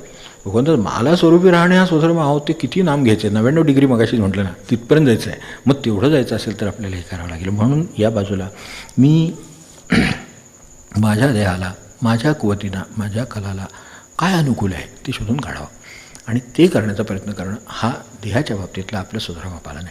आता खरं स्वधर्मपालन हे नाही हेही आपल्याला माहिती आहे की त्याला मी ती त्या अर्थाने लौकिकदृष्ट्या मान काय, प्रतिष्ठा काय ना अमकं काय याला एवढं महत्त्व देऊच नाही, कारण ते मूळ देहाला लागून होतं. तुमच्या श्वासाला कोणी प्रतिष्ठा दिली त्याबद्दल सत्कार केला असं काही आहे का? नाही. तुम्ही आत्मा आहात म्हणून तुम्हाला बोलायला वगैरे असले काही नाही. आणि असली भाषा असेल तर ती भाषाच आहे, तर ती काही खरी नव्हे. त्यामुळे ह्याला काही लागू होत नाही. त्याचे जे गुण आहेत ते मला कसे अंमलात आणता येतील हा प्रश्न आहे. तर मला समजा दगड उचलता येतो, माझ्या अंगात शारीरिक शक्ती दिलेली आहे, तर काही ठिकाणी ती पण करत असते की हा दगड उचलून तिथे ठेवायचं आहे. एखादा मूर्तिकार आहे, त्याला तो दगड आणलेला आहे त्याने, तो त्याला तिथे नेऊन ठेवायचा आहे. काय जंगमरवर आहे, आमकाय तमकाय काय जे आहे ते जे आहे ते तो मी उचलून नेणं हा माझा स्वधर्म आहे, कारण मला ते उचलता येतं. मूर्तिकाराला कदाचित ते उचलता येणार नाही, पण चिन्नी चालवता येते, मूर्ती तयार करता येते. मग त्यांनी दगड उचलायला जाऊ नये आणि मूर्ती करायला जाऊ नये. स्वधर्माचे कसं स्पष्ट असतं ते आपल्याला समोर यावं म्हणून ते करायचं. आता हे शोधून काढा, शोधून काढण्याचा विषय आहेच. ज्ञान हा पहिला आहे ते तेवढ्यासाठीच आहे. आणि सर्व कर्मा अखिलम पार्थ ज्ञाने परिसमाप्यते, पुन्हा शेवटी परत एकदा होणार, परत एकदा ज्ञान होणार की मी आता ह्या सगळ्यात कशातच नाही, माझं सगळं पाळून झालं, आता मला कसलाही सुधारणा लागू नाही. जसं आपल्याकडे सांगितलं 60 नंतर पत्रिका लागू होत नाही. आजच्या भाषेत सांगायचं झालं तर 25ची मुलगी झाली तर तिची पत्रिका, मुलाची पत्रिका बघायचे कारण नाही. आता असे ज्यांचे व्यवसाय आहेत त्यांना काय मी म्हणत नाही, त्यांचं चालू दे आनंदाने. पण मूळ कसं आहे की ते लागू होत नाही. 60 नंतर त्या माणसाच्या त्या ग्रहांना परिणाम राहिले. 60 वर्ष मी त्यांच्या दृष्टीने आयुष्य जपलेलं आहे. आता ग्रहांनी काही केलं तरी त्यांचं काय होणार हे ठरलेलं आहे. निदान ते लक्षात ठेवायला हरकत नाही. हे जरा अवघड वाटतं म्हणून. तर म्हणून स्वधर्म हा भगवंत रूप होण्यासाठी दिलेला थेट मार्ग आहे. देहाने पण स्वधर्म पाळला आणि जो मूळ स्वधर्म आहे तो लक्षात ठेवून तो पण पाळला. म्हणून याच्यासाठी त्यासाठी वेळ काढावा, व्यवसाय कुठला असो, अज्ञवा सुज्ञवा कोणी, साना थोर कसा असो. ते साहेब आहेत म्हणून त्यांना नाम लागू नये असं नाही, ते क्लार्क आहेत म्हणून त्यांना नाम लागू, शिपाई म्हणून नाम लागू नये, बेकार आहेत म्हणून नाही, निवृत्त आहे म्हणून काही संबंध नाही त्याचा. व्यवसाय कुठला असो त्यासाठी वेळ काढावा. म्हणजे हे मी जर रोज टिकून धरले असेल तर नंतर ज्या वेळेला हे सगळं एक एक जाणार त्यावेळेला त्याला जास्त वेळ मिळणार, कारण ऐकू गोष्टी कमी येणार. त्यामुळं आपोआपच चिंतनच करता येणार नाही. म्हणजे माझ्याबद्दल चाललं आहे, त्यांच्याबद्दल चाललं आहे, ह्याच्याबद्दल चाललं आहे, हा विषयच नाही काय. त्यामुळं आपलं चाललं आहे ते आपल्याला राम राम राम राम चालले बस. मग ते त्यावेळेला जास्त करता येतं. नाहीतर मग त्यावेळेला ऐकू येत असलं तर प्रॉब्लेम येतो मोठा. त्यामुळे ते देवाने वेळेला द्यावं आणि वेळेला न्यावं हे उत्तम खरं सांगायचं तर. आणि ते निसर्ग आपलं काम करीत असतो ज्याच्या त्याच्याप्रमाणे. म्हणून स्वधर्म जो सांडील ते जे म्हटलं आहे ना, त्याने काळू दंडील. म्हणजे दुसरी बाजू पण आहे. स्वधर्माचरण म्हणजे काय हे तर आहेच. एक मी सांगितलं तसं कुवती, कल, आपल्यातल्या क्षमता ह्या ओळखून त्याचा जास्तीत जास्त वापर करणे प्रत्येकाला दिलेली आहे असं म्हणायचं कारण नाही. आता वाजवणारं बघितलं आपल्याला वाटतं अरे काय वाजवते, आता ती वाजवतेच बरोबर आहे. ते काय व्हायलिन वाजवत असतील, काय संतूर वाजवत असतील, काय वाजवत असतील, त्यांच्याकडे ती कुवत आहे, त्याच्यावर त्यांनी 12-12 वर्ष घेतली असतील, तपश्चर्या केली असेल, त्यांच्या अंगात आहे ते. एखाद्या जसं स्वर असावा लागतो तसं तो स्वर आहे त्यांच्याकडे. मग त्यांनी इथं घण मारत बसायचं काय काम नाही. त्यांनी तो स्वर वाढवावा, पुढच्या शेवटच्या षड्जावर न्यावा, हे त्यांच्याकडचा स्वधर्म आहे. तसं त्यांनी पाळला. हा व्यवहारातलाच आहे फरक. आता त्यातही पुन्हा तो भगवंतासाठी वापरता येतो. मग तिथे पुन्हा ते अनुसंधान आहे, ते कायमच आहे. तर तशा अर्थाने देहाला आपल्याला अनुकूल ज्या गोष्टी आहेत त्या आपण जर करत असू तर आपण व्यवहारातला देहातला स्वधर्म पाळतो. पण त्याच्याबरोबर अधर्मही नाही आणि परधर्मही नाही, दोन्ही आडवटा आहेत. तर त्या दोन्ही बाजूला ठेवल्या. त्या कुठे कुठे निघतात त्याची उदाहरणं सांगितली आपल्याला. तर ते मधलं ते आता पाळलं. आता ते पाळल्यानंतर मला देहाने जे करता आलं ते शोधून काढलं आणि पाळलं. आता मनाने भगवंत भाजायला कशाचीच अडचण नाही. महाराज म्हणे ना, मनाने भगवंत भाजायला आडकाठी नाही, असं काहीतरी शीर्षक असेल वाचायलाच आपल्याला आठवत असेल. तर काहीही असलं तरीसुद्धा हे मनानं करायला अडचण नाहीच आहे.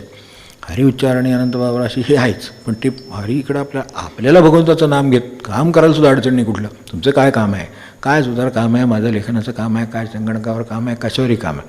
मला नामाचं अनुसंधान ठेवता येतं, नसेल तर आठवण ठेवता येते. मध्ये मध्ये तरी निदान आठवू शकतं. समजा माझं काही काम झालं तर मध्ये एक ब्रेक घेतोच ना मनुष्य, थोड्या वेळानं पाणी प्यायला उठतो ना, मग त्यावेळेला त्याला काही देवाचं नाव घ्यायला कोणी बंदी केली का, काय नाही. आता उघडबंदी असेल तर मनाने घेईल.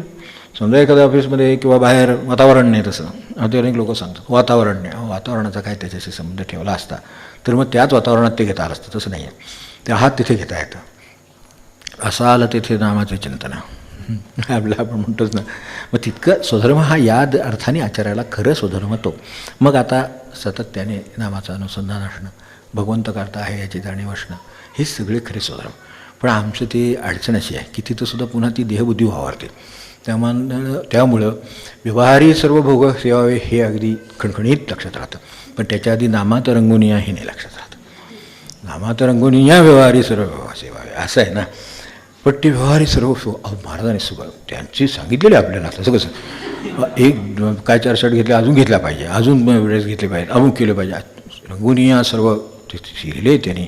त्यांनी त्याच्या आधी काय लिहिले ते केलं असलं तर हे पुढचं ते नंतर नाही आहे का. आधी नामात रंगून या म्हटलं, भावे गावे जनासी सांगावे. आपल्याला तर माहिती जा म्हणून स्वधर्म जो सांडील, असं न करता हे करणं हा परधर्म किंवा अधर्म झाला. तर म्हणून स्वधर्म जो सांडील तया ते काळू दंडील, चोरू म्हणून हरील सर्वस्व तयाचे. काय ह्याच्यापेक्षा आता ज्ञानेश्वर महाराजांच्या भाषेमध्ये त्यांनी मावळपणे काय सांगावं की त्यांनी आयुष्य चोरलं आणि देहबुद्धीसाठी सगळ्या ह्याच्या म्हणजे ज्या अर्थाने परधर्म म्हटलं तशासाठी वापरलं, या सगळ्या देहबुद्धीसाठी वापरलं, तर त्यांनी काळाची कराकळ चोरी केलेली. त्यामुळं काळ त्याला दंडील असं म्हटलं. हे आता ज्ञानेश्वर महाराजांच्या भाषेमध्येच आपल्याला कळायला आणखीन सोपं आहे. देखे अनुक्रमाधारे, बरोबर आहे, अनुक्रमाधारे. अनुक्रमाधारे का तर लहान मुलाचं एक काही स्वधर्म आहे, बरोबर आहे. आई वडील सांगतील ते ऐकणं. आता समजूत वाढत चालली की स्वावलंबी होत जाणं. अनुक्रमाधारे, ज्ञानेश्वर महाराजांचा शब्द अत्यंत बारकाईच असतो, त्याच्यावर धरून ही शंका आहे म्हणून मी त्याच्याबद्दल म्हणतो. अनुक्रमाधारे. आता पुन्हा तो मोठा झाला तरी पुन्हा मी काय करू म्हणतो, तो आईकडे गेला आणि वडिलांच्याकडे. आता किती वर्ष जाणार आहे वडिलांच्याकडे? नाही, तुम्ही ठरवा. ठीक आहे, चूक बरोबर काहीतरी होईल, मग त्यासाठीच आधी शिक्षण घ्यायचं असतं. आधी बरोबर काय ते समजून घ्यायचं असतं, ते तेवढ्यासाठी म्हणजे निर्णय बरोबर राहतात. ठीक आहे, ते निर्णय बरोबर राहिले. आता तुम्ही पुढे गेला, आणखीन पुढे तुम्ही स्वतःच आई वडील आहे, तर आता मुलांना शिक्षण काय देणार, तो स्वधर्म चालू झाला. अनुक्रमाधारे. आता मी ते शिक्षण काय द्यावं आणि कसं द्यावं ह्याचं शिक्षण आधी मला घेतलं पाहिजे आणि मला वापरलं पाहिजे, तर मी त्यांना सांगू शकणार. त्याला मी काय सांगणार जे मलाच माहीत नाही आहे. म्हणजे म्हणून ते अनुक्रमाधारे.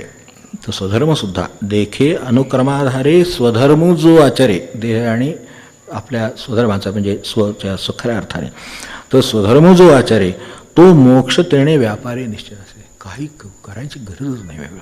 तो जर एवढं करतो आहे, ज्या अनुक्रमाधारे त्यानं जे काम करायला पाहिजे, देहाच्या बाबतीत करायला पाहिजे, भगवंताच्या बाबतीत करायला पाहिजे, म्हणजे जे आपल्या वाट्याला आलेले आहे तेही करायला पाहिजे, आणि जे शोधून काढण्यासाठी आपण जन्माला आलो, होण्यासाठी जन्माला आलो, ते आत्मस्वरूप होण्यासाठी तेही करावं.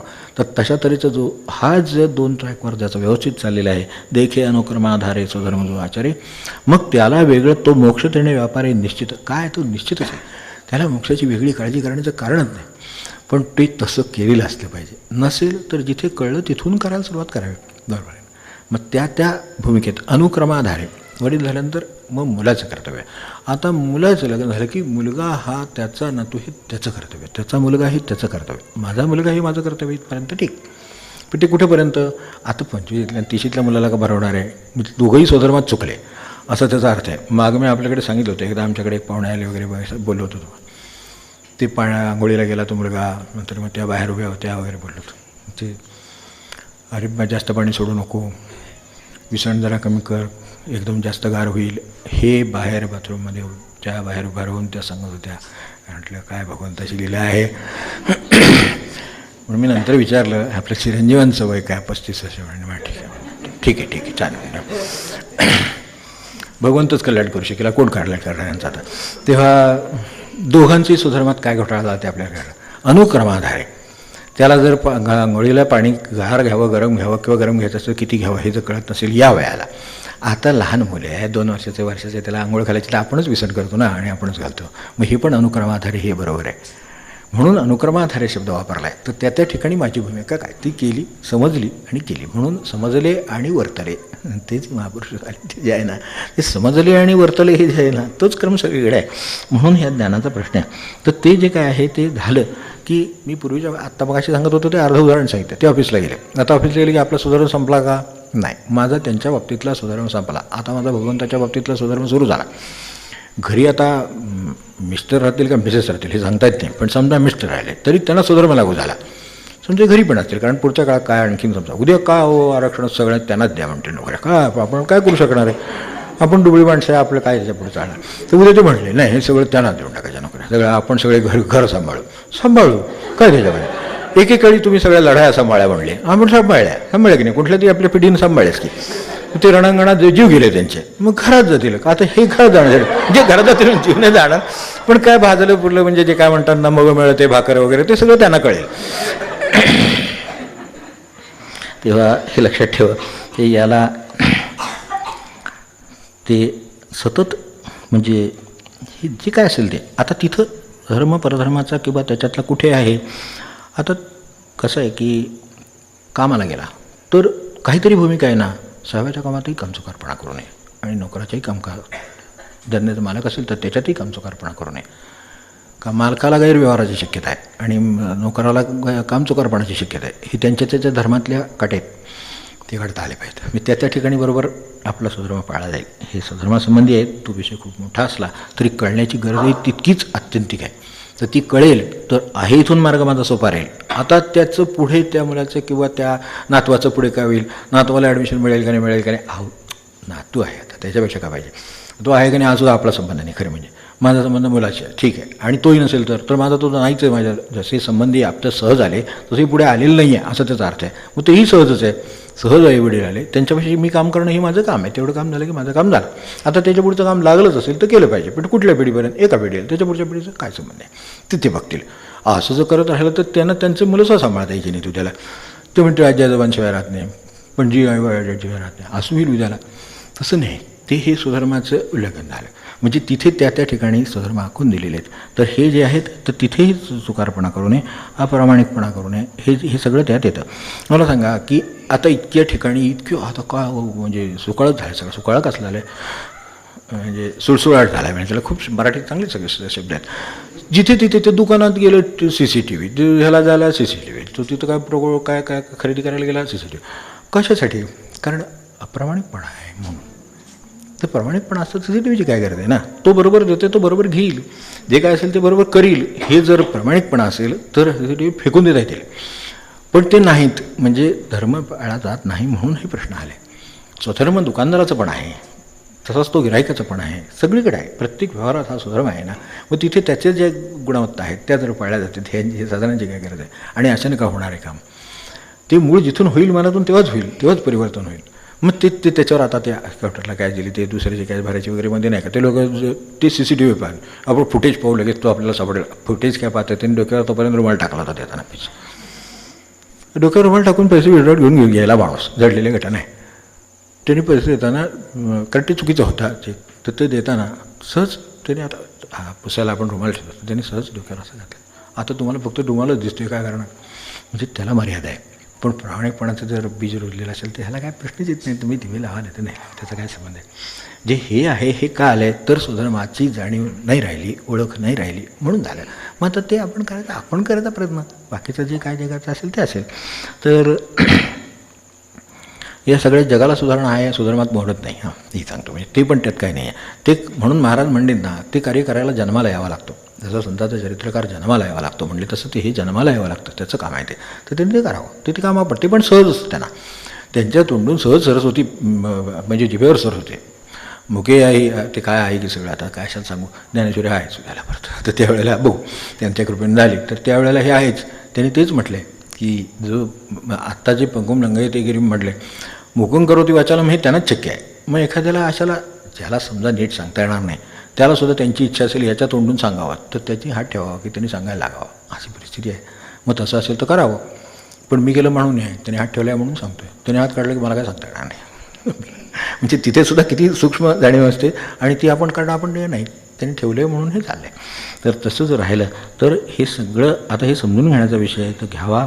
आणि सुधर्माला उदाहरण देताना जसं सूर्याचं देतात, जसं प्रकाशाचं देतात, तसं आहे की प्रकाशाचे गुणधर्म ओळखावेत. आत्म्याचा जसा श्वासाचा गुणधर्म आहे, ठराविक जागेनं तो जाणार आणि ठराविक जागेनं जाणार.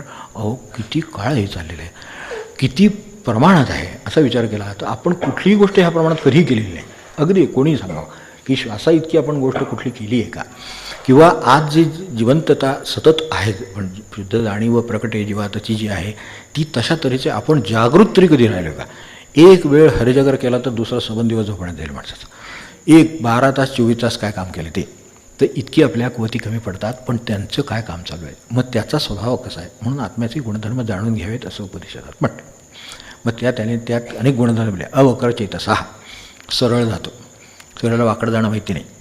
आम्ही असंच जाऊ अशी खात्री नाही, सरळ दिला आहे मार्ग, पण तशी जाऊ अशी खात्री नाही. आम्ही इकडून तिकडून असं ते मोटरसायकलवाले काही येतात ना, म्हणजे ते बहुतेक सरकशीत वगैरे काम करणारे असावेत पूर्वी, किंवा आता सरकशी उरले नाहीत म्हणून ते इथं करत असावेत असं काहीतरी वाटतं. बघा इकडून आणि तिकडून जातात मग आपण आपलं बाजूला व्हायचं, ते जाऊ द्यायचं त्याला. कारण थोड्या वेळानंतर पुढे कधीतरी ते भेटतात आपल्याला, कुठेतरी आपटलेले भेटतात. तर हे जे काय हे अवक्रच सरळ, वक्र नाही. प्रकाशाच्या किरणाला फक्त सरळ जाणं जमतं. तिथं गेलं की जर पुढे वाट नसेल तर तो थांबतो. सूर्याच्या किरणाचा धर्म आहे तो स्वधर्मासारखा आपल्याला समजून घ्यायला सोपा आहे. आपण सकाळी दरवाजा उघडला नाही तरीसुद्धा किरण 7चा असू दे, 8चा असू दे, 9चा असू दे, तो त्या प्रमाणात सरकत जाईल. पण दार उघडून मी आलो वगैरे ठण वगैरे काय, तो म्हणे नाही उघडलं तर तिकडच्या बाजूला गेला, इकडे दिसत नाही, सगळा संपला. तिथं जे समोर आहे तिथं तो पडलेला आहे. आता तिथं तो पडला हा त्याचा एक धर्म झाला, म्हणजे सरळपणा. म्हणून रुजू आहे अर्जुन, म्हणून तो त्याचा प्रिय आहे. हे पण लक्षात ठेवा. अर्जुन स्वधर्मी आहे म्हणून तो त्यांना एवढा प्रिय आहे. प्रिय मी सांगतो तुला ते वगैरे सगळी भाषा सगळी त्यासाठी आहे. तर तसे ह्या स्वधर्मामध्ये आहे, त्याचा प्रकाशाचा स्वधर्मच आहे, तो सरळच जाणार. तसा तो आत्म्याचा स्वधर्म आहे, तसा माझ्या मनाचा सुद्धा स्वधर्म सरळ जाण्याचा असावा असं त्यांना म्हणायचं. आता जितकं म्हणून जाता येईल तेवढं तरी जाईल. मनुष्य धडपडेल तरी निदान अकरणात बंद करणं ठीक आहे, अजिबात पूर्ण नाही करण्यापेक्षा थोडं केलं मग ते वाढवित नाही. मग अभ्यास करत होता. आता एकदम कोण त्या काय उतरतात त्या काय म्हणतात ते हिंदू केसरी, महाराष्ट्र केसरी वगैरे का असे जन्माला आल्याने एकदम हिंदू केसरी असं काय आहे का कुठे? हे साध्या व्यवहारात अगदी काय परवानगीला काय करावं लागतं लहानपणापासून आणि काय सोसावं लागतं तेव्हा ते तिथं आहेत. मग हे एवढं जर व्यवहाराच्या ह्या बाबतीत आहेत तर आत्म्याचे गुणधर्म अंगी बाळगायला काय करावं लागेल? तर त्यातला हा एक गुण सांगितला जसा प्रकाशाचा आहे. आता जिथं पडेल ते तो प्रकाशित करेल. ज्या वस्तूवर पडेल ती वस्तू सतरंजी आहे का ते खांब आहे का भिंत आहे का दार आहे याच्याशी त्याचा काही संबंध नाही, तो फक्त प्रकाशित करतो. तसं आपलं जीवन भगवंत आतून प्रकाशित करीत असतो. आपलं लक्ष असावं. ज्या ठिकाणी भगवंत प्रकाश टाकतो आहे त्या ठिकाणी माझं लक्ष नसेल तर प्रकाश पडला तरी वस्तू दिसणार नाही, कारण माझं लक्ष तिथे नाही आहे. म्हणून भगवंत आपल्या जीवनामध्ये कुठे कुठे प्रकाश टाकतो आहे आतून त्याच्यावर लक्ष ठेवणं हा खरा स्वधर्म आहे. आता हे शिकायला म्हणूनच आपल्याकडे गुरुकडे जावं लागतं शेवटी, ते त्यासाठीच म्हणलेले नाही तर मग आम्ही केलंच असतं. म्हणजे बॉर नाहीत त्यांचा प्रश्नच येत नाही, पण तरीसुद्धा हे शिकूनच घ्यावं. म्हणून सगळं समजणं आणि करणं या दोनमध्ये साठी गरज लागते ती गुरुची लागते. आणि ते समजण्यातही अडचण असते आणि करण्यात त्याच्यापेक्षा असते. समजणं एक वेळ सोपं आहे, पांडित्य असू शकतं, पण करण्यामध्ये ते कठीण आहे. तर ते जे आहे ते समजणं आणि करणं त्याच्यासाठी मग शेवटी मग इथे शेवट कशात आहे करिष्ये. आता करतो मी म्हणतोच ते करतो, म्हणून शरणागती, म्हणून आज्ञापालन, म्हणून ते सांगितलेले करायचं. बाकी विचार तुम्हाला करायचं काय कारण नाही. कारण का हे एवढं सगळं समजून घेऊन शास्त्र डोक्यात ठेवून वागणं म्हणजे माणसाला काट्याचं वरची क्षुरधारेवर वदती कविवर तसं आहे ते. तेव्हा ते क्षरस्य धारा निशिथा दुरत्य तसं आहे ते त्या तलवारीच्या धारेवरून चालण्यासारखं आहे. तेही केलं तरी हरकत नाही, पण नसेल तर त्यांनी सांगितलेलं फक्त करावं. मग तेवढं केलं ना तरी स्वधर्म हा पाप पडला जातो. कारण त्यांना तुमच्यातला स्वधर्म कोणता आहे आणि त्या वर्तनासाठी काय करायची गरज आहे हे माहीत असतं. त्यांच्याकडे का दिले ते तर त्यांना स्वतःचा तेवढाच धर्म उरलेला असतो. फक्त त्यांना स्वतःचं म्हणून काही उरलेलं असतं. त्यांना जे सांगितलेले ते काम करतात. या पलीकडे त्यांचा म्हणून त्यांना हे बाकीचं सगळं शब्दात राशी वगैरे जे म्हटलं ना पंत महाराजांचं तसं आहे. तर त्यातलं काय लागू होत नाही का होत नाही तर ते त्यांचं जगतच नाहीत, ते भगवंताचंच जगतात. त्याचं म्हणून आयुष्य जगत असते तर मग त्यांनी बरोबर जगले का नाही प्रश्न आला असता, पण ते त्यांचं आयुष्य म्हणून जगतच नाहीत. म्हणून ते अज्ञापना हा जो ते म्हणले ना सर्वात श्रेष्ठ मार्ग आहे तो त्यासाठी आहे. ती पाळली की बाकीच्या ज्या काही गोष्टी असतील ते तुम्हाला लागत नाहीत. जगात तर काहीतरी घडत राहणार. कोणी जे महापुरुष होऊन गेले त्यांना कोणी नावं ठेवली नाही तसं आहे का आपल्याला असं वाटतं का? अजिबात नाही. समर्थांचं चरित्र काढून बघा, महाराजांचं काढून बघा, कोणाच्याही स्वामींचं काढून बघा, त्यांना नाव ठेवणारे लोक चांगलं म्हणणाऱ्यांपेक्षा कित्येक पट होते तरी त्यांना त्यातलं काही लागू झालं नाही. ते आहे असे मुक्त होऊन गेले. रामाकडे दृष्टी लावली, समर्थांनी देह ठेवा. महाराजांनी सांगितलं मग उद्या सकाळी नाही, आता ही शेवटची सेवा बरं का, असं रामाची शेवटचं थोडीशी पत्र घालताना म्हणले. हे काय आहे, इथं जाता येतं, हे त्यांनी दाखवून दिलेलं आहे. तर या अर्थाने यांनी आपल्या याच्यात निसर्गदत्तांच्या याच्यात त्यांनी म्हटलं नाही का माझे गुरु कसे गेले तुम्हाला माहिती आहे. ते भजन चालू होतं, ते ऐकत बसले आणि भजन ऐकता ऐकता त्यांनी देह ठेवला, काहीच झालं नाही दुसरं. जे किती सहजता म्हणजे काय असेल ते. तर हे गाठता येतं, त्या ह्या पालालांनी त्यांना गाठता आलं. त्यांनासुद्धा स्वतःला ओळख कशी झाली, तर तू ते नव्हेच, तू आत्मा स्वरूप आहेस हे लक्षात ठेव आणि तसं वाग. म्हणजे पुन्हा तिथं तेच झालं परत की ते श्रद्धा आणि कृती त्याच्यावर त्यांनी विश्वास ठेवला. ते म्हणले मी तुम्ही काय केलं साधन, तर म्हणले मी गुरुच्या सांगण्यावर विश्वास ठेवला फक्त, आणि त्यांनी जे सांगितलं ते मी फक्त केलं, बाकी मी काही विचार केला नाही. आणि काय होते काही विचार केला नाही, त्यामुळे मी मुक्त झालो. एक दिवशी माझ्या लक्षात आलं खरोखरच आपण आत्मस्वरूप आहोत. त्यानंतर काही करण्याची गरज भासली नाही. आता आत्मस्वरूप म्हणजे स्वतः जर आत्मस्वरूपच आहे तर ते प्रकाशित होईल तसं होईल, नसेल तसं नाही होणार. आपलं ते की काम आहे का जगाला प्रकाश देण्याचं, ते सूर्य बघेल. पण मला सूर्यात इतकं सरळ काम करता येतं, कारण ते का, तर मला आत्मस्वरूप आहे हे कळलं म्हणून स्वधर्माची ओळख. आणि या बाबतीत ते घ्यावी, ग्रंथांची घ्यावी. हे सगळे ग्रंथ त्यासाठीच आहेत. ज्ञानेश्वरीतसुद्धा हे त्यासाठीच आलेलं आहे. आणि त्यांनी मुद्दाम ते यांचा उल्लेख केला. म्हणून जे जे उचित, फार बारीक शब्द असतात, म्हणून जे जे उचित आणि अवसरे करूनी प्राप्त. हे तीसुद्धा उडवून आणलेलं नाही. सत्कर्मसुद्धा उडवून नाही घ्यायचं. सत्कर्म वाटेला आले तर तत्परतेनं करायचं, पण नाही आलं असलं तर आपल्या कामात राहायचं, कारण आपल्याला नामात राहणं महत्त्वाचं काम आहे त्याच्यापेक्षा. त्यामुळे सत्कर्मसुद्धा उडवून घ्यायचं नाही.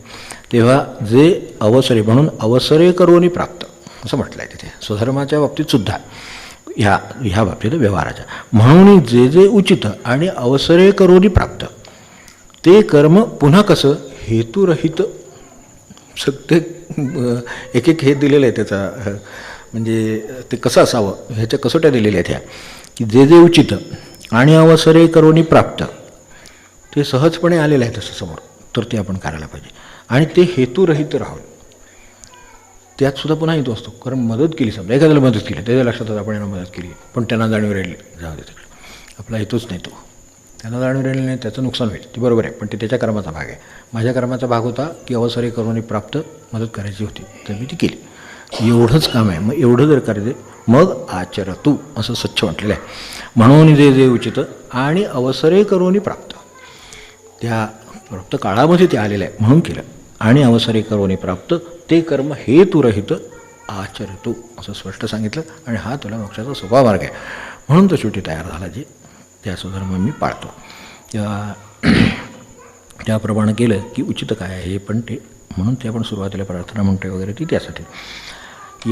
याला बाजूला कुठे जाण्याच्या ज्या वाटा आहेत त्याच्यावर जास्त लक्ष ठेवावं लागतं. एक वेळ सरळ मार्गावर चालणं हा गोष्ट सोपी आहे, एकदा सरळ मार्ग कळला त्यांना चालायचं आहे. पण बाजूला नेणारी देहबुद्धी आहे ती अधर्मालाही नेईल, परधर्मालाही नेईल, तर तिच्या बाबतीत सतत सावध राहणं. लिंबळीला लिंबोळी झाली पाहिजे, गुलाबाला गुलाब झाला. आम्ही कलम करून ह्याचा त्याला काढ, त्याचं त्याला काढ, या बाबतीत. म्हणून हे कृष्णमूर्ती वगैरे ज्या वेळेला पहिल्यांदा जेनेटिक इंजिनिअरिंगचं त्या वेळेला विषय निघाला, तिथं त्यावेळेला त्यांनी सांगितलं हे जगाचा विनाश करणारी गोष्ट आहे, लक्षात ठेवा, तुम्ही निसर्गाच्या विरोधात होतात. त्या जेनेटिक इंजिनिअरिंगच्या आज कशापर्यंत आलेलं आहे हे आपल्याला माहिती आहे. आणि कुठेतरी आता गप्प बसायची वेळ आली की पुरे असं म्हणण्याची वेळ येणार, कारण निसर्गाच्या विरुद्ध गेला, स्वधर्माच्या विरुद्ध गेला, म्हणून ते थांबायची वेळ आली. म्हणजे वेळ येणार, अजूनही आलेली नाही पण आली आहे, आता काहींच्यावर आली.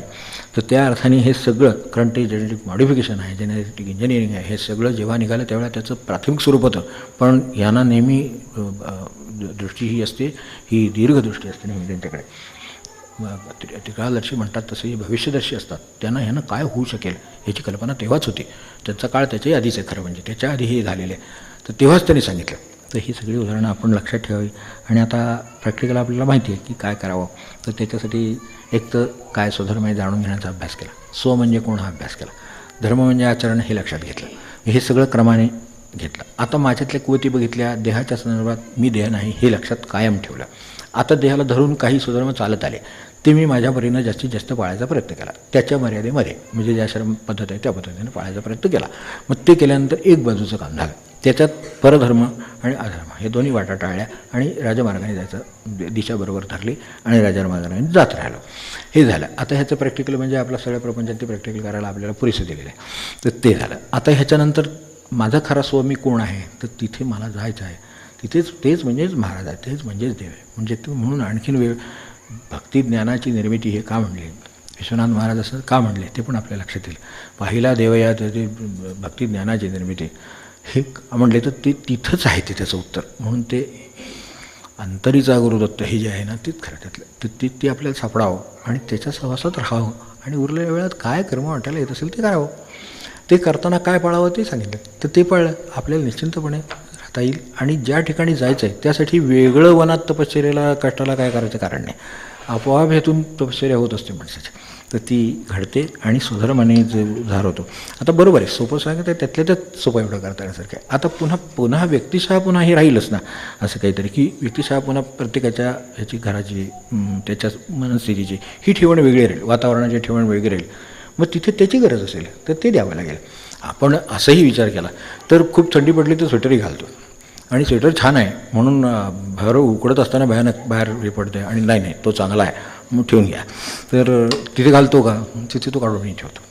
या दोन्ही गोष्टी करतो कारण ते त्या धर्माला योग्य आहे. आत्ताचं उष्णताचं वातावरणाचा धर्म आहे त्याला अनुकूल काम मी केलं. आता समजा थंडीचा धर्म आहे त्याला अनुकूल काम केलं. हे जसं मी बदलू शकतो तसे माझ्या त्या भूमिका बदलतात. तर तशा आपल्या त्या वेळेला बदलाव्या किंवा त्याच्या परिस्थितीप्रमाणे त्या बदलाव्या. एवढं केलं की आपलं काम होईल. सद्गुरुनाथ महाराज की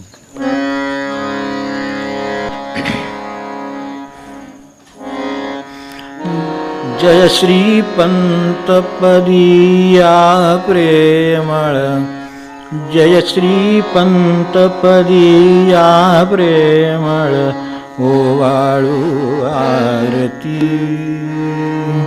ओवाळू आरती. जय श्री पंतपदीया प्रेमळ, जय श्री पंतपदीया प्रेमळ ओवाळू आरती, ओवाळू आरती, ओवाळू आरती, ओवाळू आरती. हे अवधूता नाही उपमा, हे अवधूता नाही उपमा, श्रुतीने ती वदती, श्रुतीने ती वदती. हे अवधूता नाही उपमा, हे अवधूता नाही उपमा, श्रुतीने ती वदती, श्रुतीने ती वदती. जय जय पंतपदीया प्रेमळ, जय श्री पंतपदीया प्रेमळ ओवाळू आरती, ओवाळू आरती, ओवाळू आरती, ओवाळू आरती. ज्ञानमार्ग हा हाती दिधला, ज्ञानमार्ग हा हाती दिधला, राहुनी संसारी, राहुनी संसारी, राहुनी संसारी, राहुनी संसारी. बाळप्पांची ध्वजा उभविली, बाळप्पांची ध्वजा उभविली, भजन भक्त मंदिरी, भजन भक्त मंदिरी, भजन भक्त मंदिरी, भजन भक्त मंदिरी. जय श्री पंतपदीया प्रेमळ, जय श्री पंतपदीया प्रेमळ ओवाळू आरती, ओवाळू आरती, ओवाळू आरती, ओवाळू आरती. देवमार्ग निरपेक्ष बोधिला, देवमार्ग निरपेक्ष बोधिला, देवमार्ग निरपेक्ष बोधिला, भेद दूर करुणी, भेद दूर करुणी, भेद दूर करुणी, भेद दूर करुणी, दीन जीवाना निर्भय केले, दीन जीवाना निर्भय केले, शुद्ध देव दाऊनी, शुद्ध देव दाऊनी, शुद्ध देव दाऊनी, शुद्ध देव दाऊनी. जय श्री पंतपदिया प्रेमळ, जय श्री पंतपदिया प्रेमळ, ओवाळू आरती, ओवाळू आरती, ओवाळू आरती, ओवाळू आरती. हे अवधूता नाही उपमा, हे अवधूता नाही उपमा, श्रुतीने ती वदती, श्रुतीने ती वदती, श्रुतीने ती वदती, श्रुतीने ती वदती. जय श्री पंतपदिया प्रेमळ, जय श्री पंतपदिया प्रेमळ, ओवाळू आरती, ओवाळू आरती, ओवाळू आरती, ओवाळू आरती, ओवाळू आरती, ओवाळू